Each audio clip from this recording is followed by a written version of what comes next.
जन जन के हितकारी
समाधि से कहती है माता भगवती चिंता की कोई बात नहीं है, मांस का भोजन त्याग दो और मांस का हवन करना भी त्याग दो और जाओ आगे जाकर के राज्य के अधिकारी बनोगे। राज्य का अधिकारी बनते हुए राज्य सौंपते हुए हमारे चरणों में लग जाना और आगे जाकर के तुम बंधन से मुक्त हो जाओगे। मुझ में ही लीन हो जाओगे, बंधन से मुक्त हो जाओगे, बार बार जन्म नहीं लेना पड़ेगा। क्योंकि ये मानव जीवन है, ये मानव जीवन में कहीं कुछ नहीं है, सब कुछ यहीं रखा रह जाता है, कुछ नहीं जाना है। साथ में बताया गया है काऊ दिना वन पंछी उड़ जाए, काऊ दिना वन पंछी उड़ जाए,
सक चोर जाने दिखाओ देना पंछी उड़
उसी समय राजा को समझाया, समाधि मान जाते हैं। माता भगवती कहती हैं जाओ राज्य पाठ करने के बाद मुझ में ही लीन आ जाओगे और तुम्हारे बंधन मुक्त हो जाएंगे, संपूर्णता के साथ राज्य करिएगा।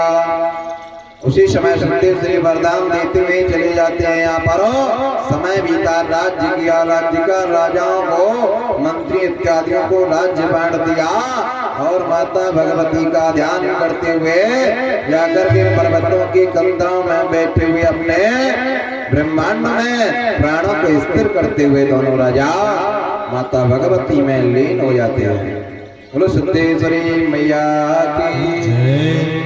उसी समय अब राजा बैठे हुए जन्मेजय याद करते हैं कि प्रभु क्या अब और भी कोई चरित्र रह गया है? कहा देवी के चरित्र तो बहुत कुछ है, पर आपको मैं सुनाते जा रहे हैं, आपकी क्या इच्छा है सुनने की? कहा आपने बहुत कुछ चरित्र सुना दिए हैं, पर एक चरित्र सुनने की इच्छा है।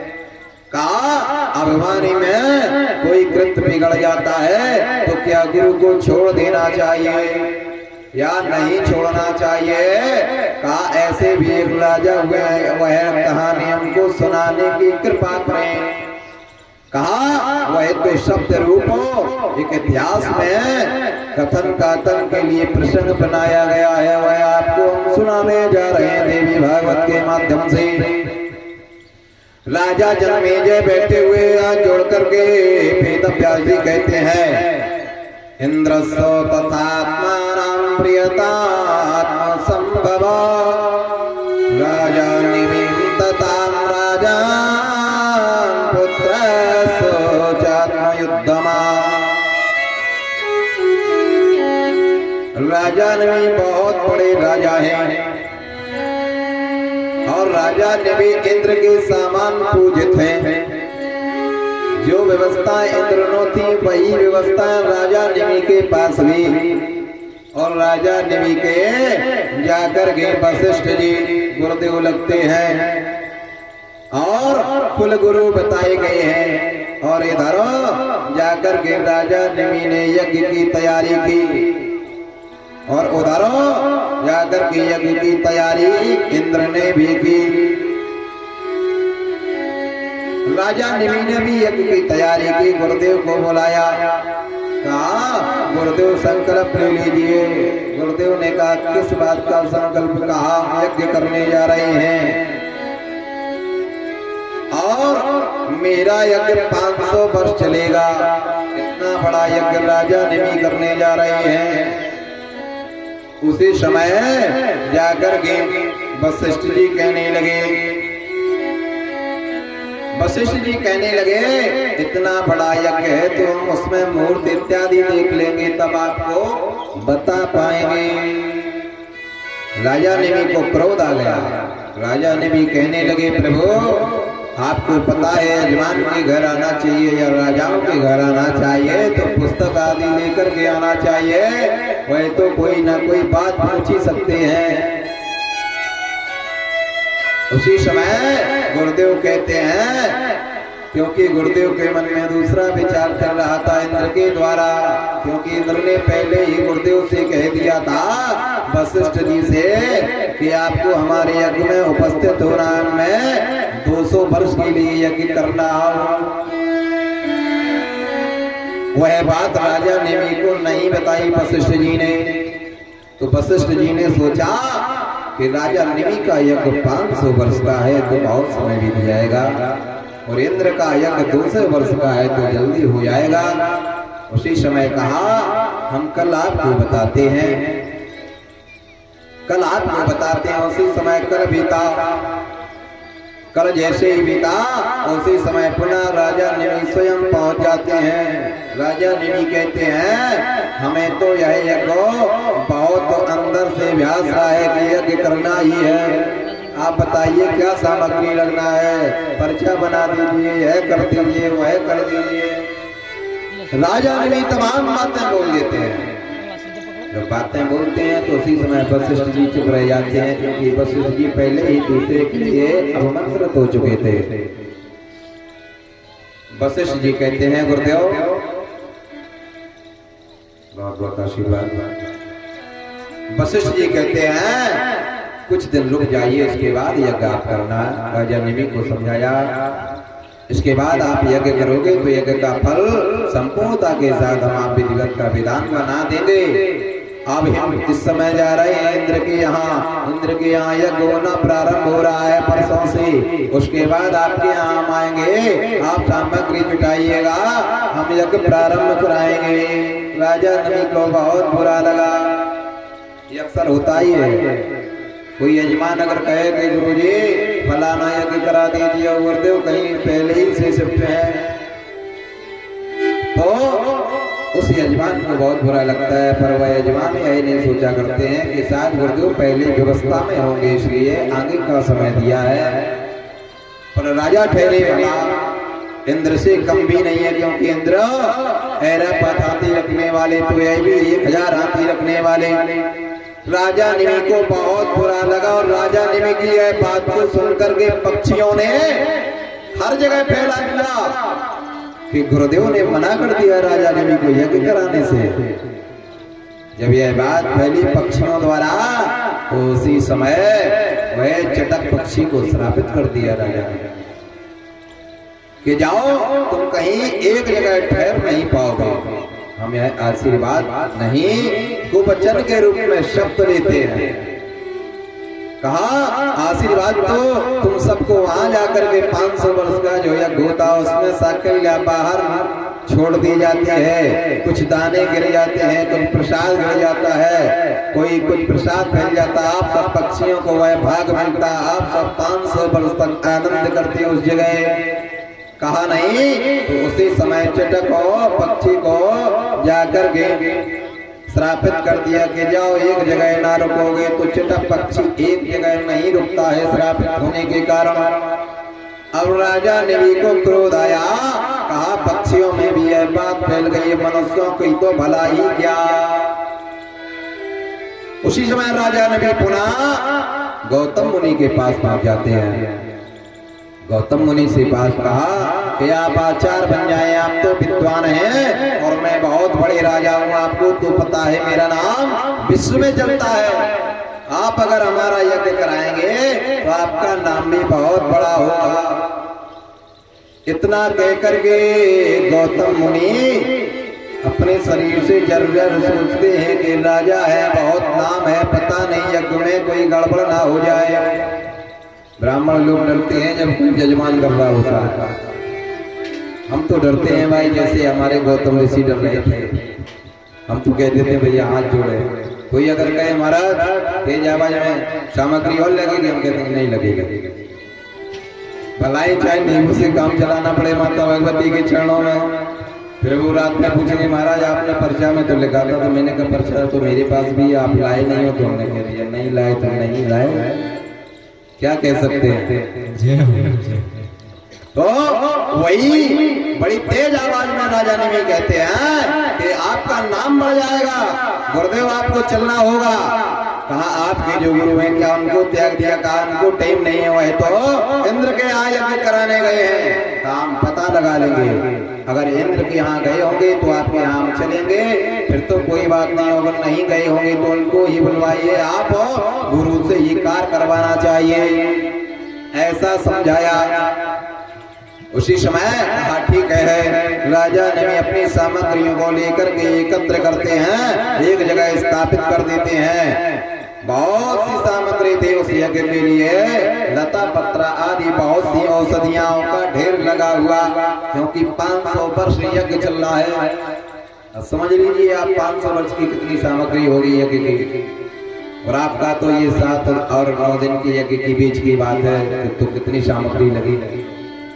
उसमें भी तो हमारे सब शिष्य घबरा गए, कहने लगे गुरु जी कहीं इधर सामग्री रखो, कहीं उधर रखो। उसके बाद सामग्री आते आते हमारी किचन तक सामग्री आ गई है यज्ञ भगवान की। तब यह यज्ञ आप सम्मिलित होकर के बैठे हुए इस यज्ञ में पढ़ो। माता भगवती की विशेष कृपा होने के कारण वह यज्ञ आयु संपूर्ण आहुति की ओर जाने वाला है। उसके बाद राजा ने भी एकांत में बैठ जाते हैं, गुरुदेव का ध्यान करते हैं। गुरुदेव का ध्यान किया, गुरुदेव का पूजन कहा अगर गुरुदेव आ जाएंगे हम तब भी पूजा करेंगे। उन्होंने यह भाव बनाया राजा निमि ने। और वहां पे गौतम मुनि आ जाते हैं आचार बन करके, यज्ञाचार गौतम मुनि बन जाते हैं।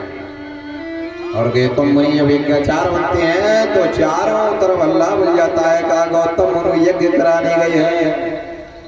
और पता बहुत बड़े राजा का यज्ञ है, यज्ञ प्रारंभ हो जाता है।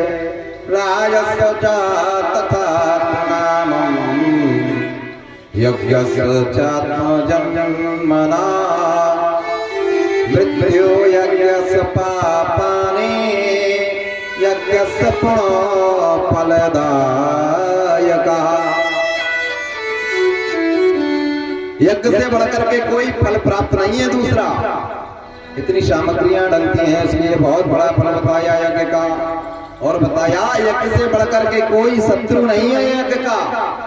शत्रु आपको छोड़ देगा, पर यज्ञ में अगर कोई कमियां हो जाती हैं तो शत्रु छोड़ सकता है, वह यज्ञ नहीं छोड़ेगा आपको। इसलिए सावधानी का और नियम संयम का यज्ञ बताया गया है। तभी तो भगवान कहते हैं, माता भगवती कहती हैं, हम तो आपके पत्रम पुष्पम फलम तोयम उसी में प्रसन्न है। कहा अगर करना तो विधिवत विधान से करना, यज्ञ पूजा विधान। अनंता माता भगवती कहती हैं, हम तो जो नाम ले लो उसी में जल भी चढ़ा दोगे तब भी प्रसन्न हो जाते हैं। कहा यज्ञान्ते शत्रुणाम, कहा यज्ञ शत्रु बताया गया है अगर कोई कमियां हो जाती हैं। और कहा यज्ञ का फल भी बहुत बड़ा बताया है। कहा अगर आचार कर्मवत काम कराएंगे तो फल इतना होगा कि बड़ी प्रशंसा होती हो, देवता स्वयं वहां विराजमान हो जाते हैं। सिद्धेश्वरी मैया की। उसी समय राजा तैयारी लगाते हैं, यज्ञशाला की तैयारी लग जाती है। गौतम मुनि बैठ जाते हैं, माता भगवती का यज्ञ प्रारंभ होता है। माता भगवती का यज्ञ जब प्रारंभ होने लगता है तो गौतम जी वहां पर थोड़े थोड़े शब्दों का उच्चारण करते हैं और आहुतियां डलवाते जा रहे हैं। इधर 200 वर्ष यज्ञ को बीत गए, उधर भी 200 वर्ष यज्ञ को बीत गए इंद्र के यहाँ। इंद्र का यज्ञ जैसे पूर्ण हुआ उसी समय गुरुदेव वहां से चलते हैं कि अब तो यजमान का यज्ञ कराना है। राजा निमि का पता लगाते हैं, राजा निमि तो यज्ञ कर रहे हैं। कहा और 500 वर्ष चलेगा, आप तो 200 वर्ष करके आए हो। उसी समय गुरुदेव क्रोध में आ जाते हैं, तत्काल चल लेते हो उसी पदों से। सीधे जाकर के राजा के यहाँ पहुंच जाते हैं जहाँ यज्ञशाला बनी हुई थी। राजा की जहाँ यज्ञशाला बनी हुई थी वहीं प्रवेश करते हैं। प्रवेश करने पर जैसे ही राजा निमि देखते हैं गुरुदेव को चकित रह जाते हैं। और गुरुदेव गौतम मुनि को देखते हैं तो गुरुदेव चकित रह जाते हैं। कहा अरे ये यज्ञाचार्य बनकर के हमारे यजमान के यहाँ आए हैं, तब तो ठीक नहीं है, अब यहाँ रुकना नहीं चाहिए। गुरुदेव ने बहुत कटु वचन बोले पर राजा निमि सोच रहे हैं पता नहीं अब गुरुदेव क्या कहने वाले हैं। गौतम भी सोच रहे हैं कि गुरुदेव आ गए, सम्मान किया जाए। जैसे ही सम्मान के लिए खड़े हुए राजा, उसी समय राजा राष्ट्रकृतम पापा, राजा अपने राज्य में अगर पाप कराता है तो उसका भागीदार प्रजा नहीं होती, राजा ही होता है। राज्ञा पापम पुरोहिता, और जो राजा स्वयं पाप करता है उसका भागीदार उसका पुरोहित होता है, जो पंडित है, जो आचार्य गिरी कर रहा है। समझ रहे हो जी महाराज? आप यहाँ भी अत्याचार है, गलती होगी तो आपको देखना है भाई, क्योंकि हम लोग तो गा बजा करके माता जी का गुणगान करके हम ब्राह्मण लोग चले जाएंगे। यज्ञ में कोई कमियां हुई तो आपसे यजमान बोलेंगे।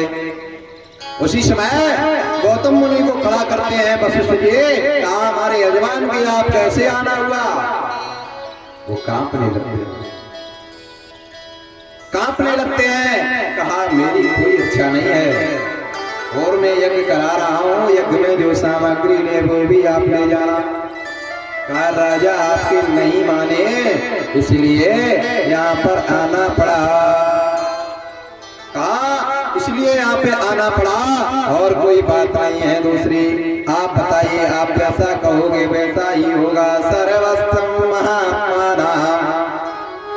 पूर्णस्तोचात्मसंभव मंथनम तथा रूपम वसिष्ठस्य सात्मना।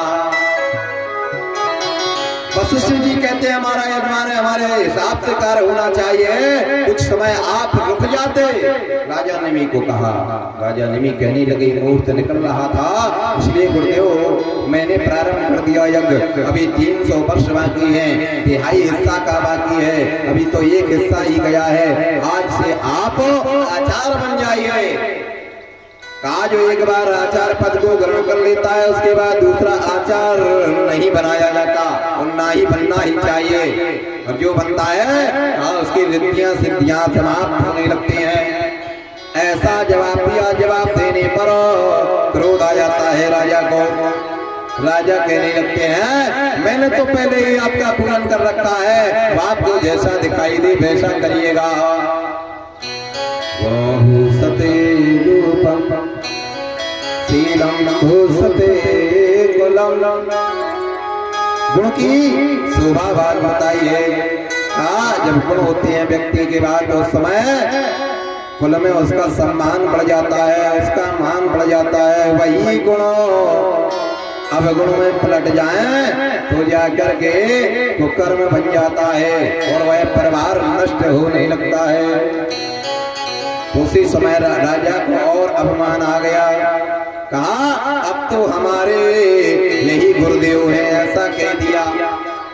कहा अब हमारे गौतम मुनि ही गुरुदेव हैं, आज से आप अगर इतना क्रोध कर रहे हो तो कोई बात नहीं है। उसी समय वशिष्ठ जी को और क्रोध बढ़ता है और क्रोध में आते हैं। कहा राजा यह सब नहीं बोलना चाहिए, तुम निमि कहलाते हो और तुम्हें ऐसा क्रोध नहीं आया, बहुत क्रोध कर रहे हो। जाओ मैं श्राप देता हूँ, तुम्हारा शरीर विदेह हो जाए, तुम्हारे शरीर से तुम्हारी अभी जान निकल जाए। इतना ही जैसे ही कहा उसी समय खड़े खड़े राजा ने भी वहीं धड़ाम पृथ्वी पर गिर पड़े। जैसे ही राजा पृथ्वी पर गिर पड़ते हैं सभी संत महात्मा खड़े हुए रोने लगते हैं त्राही मांग के। कहा कुछ लोग कहते हैं कहा यह चंड का यज्ञ, संत कहने लगे इसमें तो बड़ा भयंकर युद्ध होता है। कहा यह चंड का यज्ञ, इसमें तो कोई ना कोई आहुति लगना तय है और कहा इसमें तो इससे भला अच्छा है बूढ़े ब्राह्मण को गौतम जी को नहीं भुलाना चाहिए था, ऐसा कहा। पर कुछ महात्मा सुंदर सुंदर वचनों को बोलते हुए कहते हैं अरे चिंता की बात नहीं है, रुक जाओ, श्राप लग गया है, कोई बात नहीं। तब तक ये शब्द सुना, उसी समय कुछ सांसाएं चलती हुई राजा की दिखाई दी, राजा निमि की। तो कहा अभी कुछ जल पिलाइएगा, अमृत जल पिलाइएगा, दुर्गा जल पिलाइएगा। उस प्रकार से कहा मंत्रों को पढ़ करके यज्ञ कुछ समाप्ति को ले जाइए, पूर्णाहुति डलवाइए, नहीं इस यज्ञ का संसार विध्वंस देखेगा। उसी समय राजा निमि भी गुरुदेव को श्रापित कर देते हैं। राजा निमि भी गुरुदेव को श्रापित करते हैं कि गुरुदेव आपने मुझे श्राप दे दिया है, तो आपका भी यह शरीर जाकर के अंत करना पड़ेगा, दूसरा शरीर धारण करना पड़ेगा। अब गुरु और चेला ने दोनों ने एक दूसरे को श्राप कर दिया और राजा की श्वासाएं चल रही हैं राजा निमि की। उसी समय राजा निमि से कहा आप यज्ञ पूरा करिएगा। राजा निमि हाथ जोड़ने लगते हैं, कहा यज्ञ की कह रहे हो, मुझे तो खड़े होने की हिम्मत नहीं है और मेरा शरीर कांप रहा है, मुझे लग रहा है अंत होने जा रहा है। उसी समय हाथ जोड़ करके कहते हैं ऋषिराज अब तो कुछ करिए, मेरी एक इच्छा है, हमारा यह शरीर दोबारा जन्म ना ले, ऐसा कोई उपाय बता दो, हम हमेशा जीवित बने रहे, ऐसा कोई उपाय कर दो। ये 500 वर्ष का जो यज्ञ है वह संपूर्ण फल इसी पे निछावर कर दो। उसी समय कहा ठीक है, आपका यह शरीर जब शांत हो जाएगा तो तुम सभी के पलकों पर निवास करना। राजा निमि को यह आशीर्वाद के रूप में देते हैं संत महात्मा। कहा अभी जो कुछ श्वासाएं हैं उससे आप आहुति डालते हुए यज्ञ की पूर्णाहुति की ओर बढ़ो। कहा जैसे ही आपका प्रारंभ होगा तो आप हमेशा जीवित रहेंगे, आपका केवल शरीर जाएगा यहाँ से मिट्टी के लिए और आप संसार में जितने भी पलके हैं आंखों के उस पे आप हमेशा जीवित रहोगे। ऐसा कह करके सांत्वना देते हुए माता भगवती को वह हाथ हिलाते हुए चरणों में नमन करने लगे। जैसे ही चरणों में नमन किया उसी समय प्राणांत हो गया, प्राणों का राजा निमि के अंत हुआ। उसी समय सभी देवता इत्यादि आपस में बातें करने लगते हैं। कहा देखा यज्ञ का फल, कहा चंडिका यज्ञ का फल यह होता है अगर विधान बिगड़ जाता है। कहा अब क्या होगा, कहा एक दूसरे को गुरुदेव ने श्राप दे दिया शिष्यों के बीच में। उसी समय सभी एकत्र होते हैं। संत महात्मा पुनः कहते हैं राजा के शव को अभी उपस्थित किया जाए।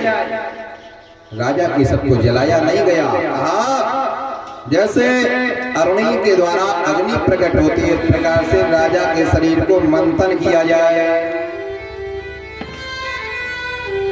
राजा के शरीर को मंथन किया गया। मंथन में अनेक संत महात्मा लग जाते हैं और राजा निमि का शरीर जो मथा गया तो उसी शरीर से एक बालक उत्पन्न होता है,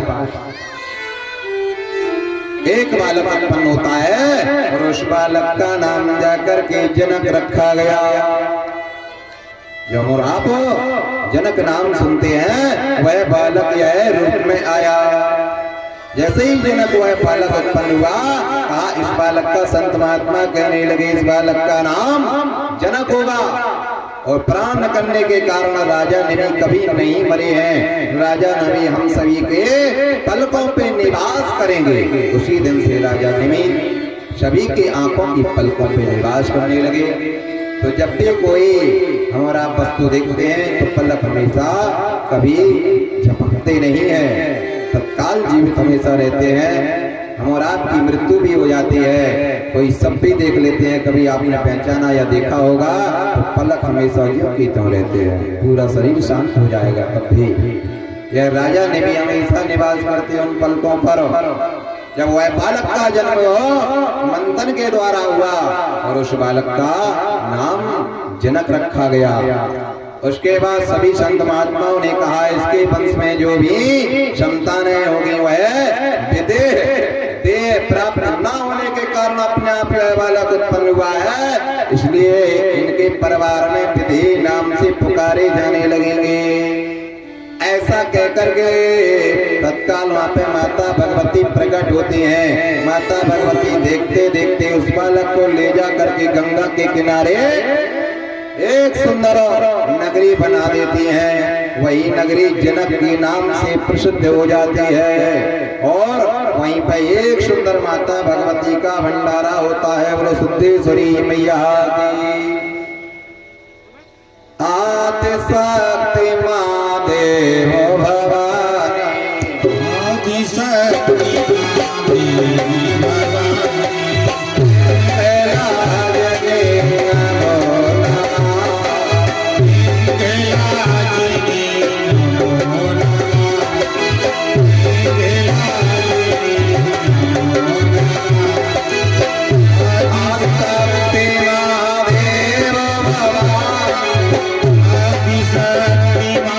देवी भवानी,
बालक का नाम जनक रखा गया और जनक के द्वारा जनकपुरी बनाई गई। उसी से माता भगवती स्वयं कहती हम अंश रूप में आपके यहाँ प्रकट होंगे। इसलिए माता जानकी का वहाँ प्रकट को सब बताया गया है।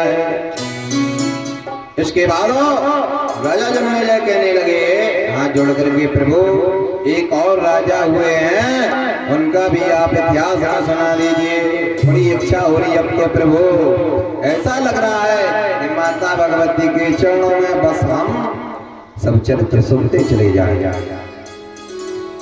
उसी समय वेदव्यास जी कहते हैं आप जो कहेंगे आज हम वही सुनाते चले जाएंगे।